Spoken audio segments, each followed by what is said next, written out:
So we are at WCIT 2019 and we are now sitting with Boston Consulting Group's Miguel Carrasco. Hello. Good afternoon. So my first question is, you conducted a number of studies in terms of attitude towards e-government and AI in public services. Mm-hmm. So many people in Armenia are also using these e-government services, but they are still skeptical and they are afraid what will be with their data and how will it protect it. So what do you think about this? Well, look, it's natural, I think, for people to be concerned about their data and how it might be used or misused. In our survey, which we do every 2 years, we ask people questions about digital government services and what do they think about them, how satisfied are they. And a couple of years ago, we put in some specific questions about privacy and security, and how people feel about the privacy and security of their data when they're interacting with government services. The reality is, there is probably about 1 in 3 people who are quite concerned, and that leaves 2 out of 3 who are not.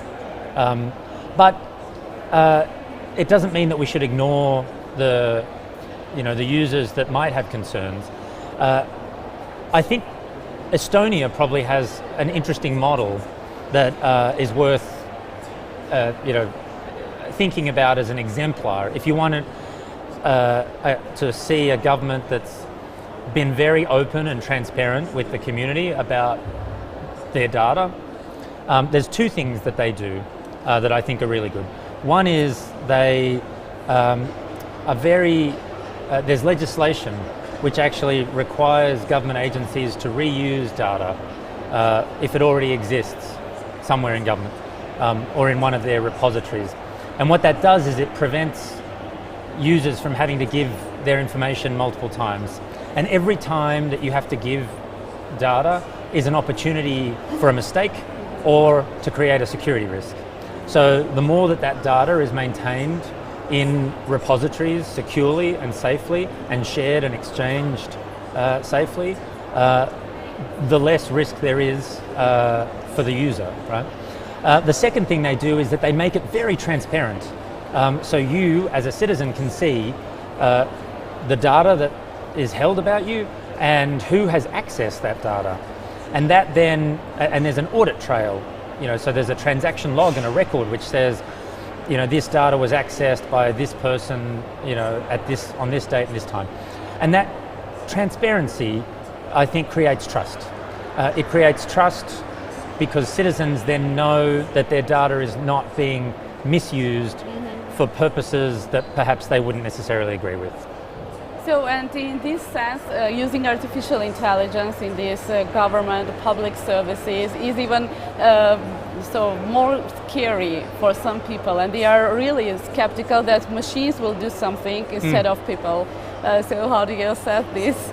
So we actually did in our survey, our most recent benchmarking survey, and this survey covers about, it's 30 countries, 14,000 people. And last time we asked them specifically about their attitudes towards AI because we knew this was something that was on people's minds. There's been a lot of discussion about the fact that AI and algorithms like machine learning could be used by governments to automate decision making, right? And I think citizens quite rightly are asking questions about whether that's a good thing or not. The reality is that there isn't like a uniform answer to that question. It depends on what the decision is that's being made. So when we ask people, how comfortable are you with the government using, say, AI algorithms to do optimization of traffic or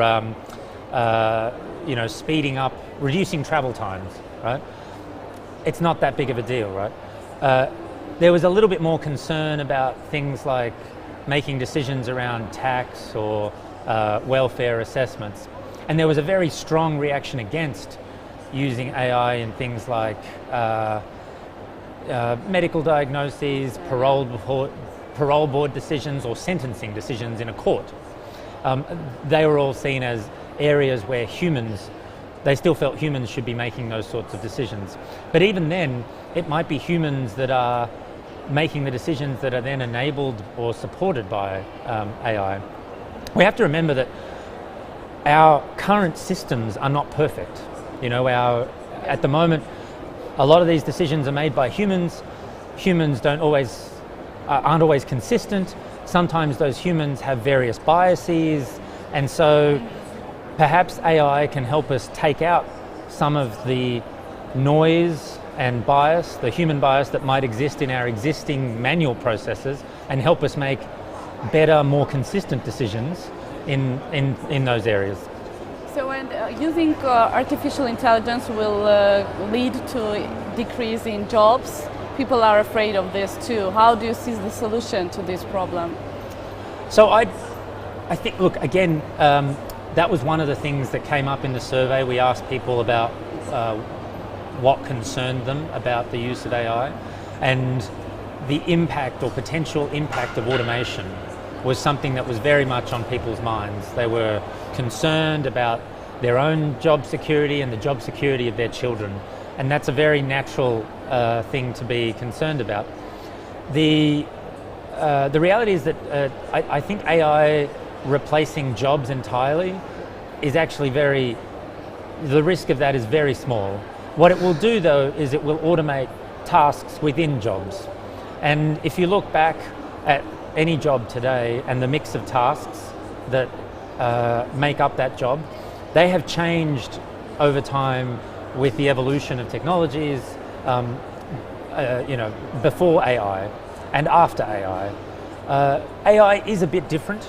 It's a technology that has probably significant greater potential for automation, and the projections of the impact of automation just purely statistically and mathematically can be quite significant. If you look 10, 15 years out, it can be up to 40% of the workforce in terms of the amount of work effort.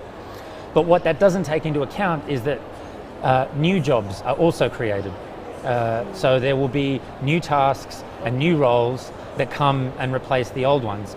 The challenge, of course, is will the people who are doing the jobs today be able to transition and adapt? And that's where we should really focus most of our effort on how can we ensure that we upskill and reskill people so that they can take on the work of the future. And sometimes that work might be in their existing role, or it might be in another role, in another sector, in another industry, or another location.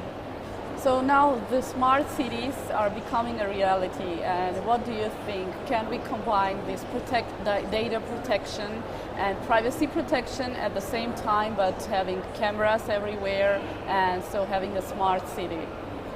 Well, I think the two things aren't necessarily mutually exclusive, right? I think you can get the benefits of IoT type technologies and smart city technologies without compromising privacy. But I guess the important thing is to know, is the information being collected actually identifying an individual, or is it just identifying that a person walked through that shopping mall, or that a car drove from this location to another location, or that there are movements of people? Because often the information that is needed to make better planning decisions doesn't require the identity of the people, it just requires an understanding of the movements. So we have to be clear about when is it that we are collecting, like what data are we actually collecting, when is that data identifiable, how is that data anonymized when it needs to be used, and most importantly, how are we building in privacy by design rather than as an afterthought. We should be rightly quite cautious and careful about just putting in a bunch of technology and wondering what will happen. We should think thoughtfully about what the implications might be, and as we design new systems and new smart cities, build into that privacy from the beginning rather than retrofitting it at the end. Thank you very much. So stay tuned and watch our videos on NEWS.am YouTube channel.